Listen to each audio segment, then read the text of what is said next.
नमस्कार, तुमच्या सर्वांचं स्वागत करतोय आपल्या चॅनलवर। शेलार आणि फडणवीसांना महाराष्ट्राचं पप्पू ठरविलंय अशा प्रकारचं वक्तव्य जे आहे थेट उद्धव ठाकरे यांनी केलंय। शेलारांच्या खांद्यावरती बंदूक ठेवून उद्धव ठाकरे यांनी थेट देवेंद्र फडणवीस यांच्यावरती टीका केली आहे। तर संपूर्ण प्रकरण काय आपण पाहणार आहोत, परंतु तत्पूर्वी तुम्हाला विनंती असेल, आपल्या चॅनलवरती तुम्ही जर नवीन असाल तर चॅनलला नक्कीच सबस्क्राईब करा। आशिष शेलार यांनी नकळतपणे देवेंद्र फडणवीसांना महाराष्ट्राचं पप्पू ठरवलंय। या शब्दांमध्ये माजी मुख्यमंत्री उद्धव ठाकरे यांनी मंत्री आशिष शेलारांच्या खांद्यावरती बंदूक ठेवून फडणवीसांवरती गोळीबार केलाय।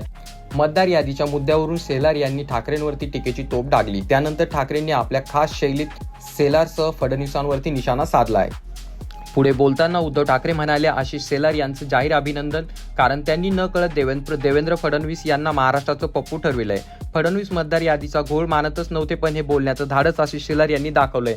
हा त्यांच्या अंतर्गत वादाचा परिणाम असल्याचं उद्धव ठाकरे हे म्हणाले।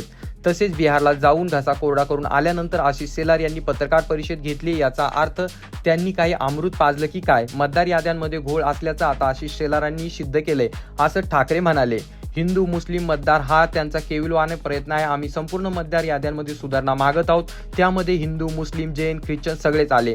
त्या दिवशी आम्ही दिलेल्या उदाहरणामध्ये वडील हिंदू मुलगा मुस्लिम असं आहे। वडिलांचं नाव गोविंद शंकर माने, मुलाचं नाव इर्शाद नौशाद शेख आशा असल्याचे उद्धव ठाकरे यांनी सांगितलंय। मतदार याद्यांच्या विरोधात सत्ताधारी काहीच करत नसल्याचे दिसत आहे। महाविकास आघाडीचे नेते राज्य आणि केंद्र निवडणूक आयोगाला जाऊन भेटत आहेत। यासोबत आम्ही न्यायालयाचे दार ठोठावण्याचा केविलवाणा प्रयत्न करत आहोत, असं देखील ते म्हणाले।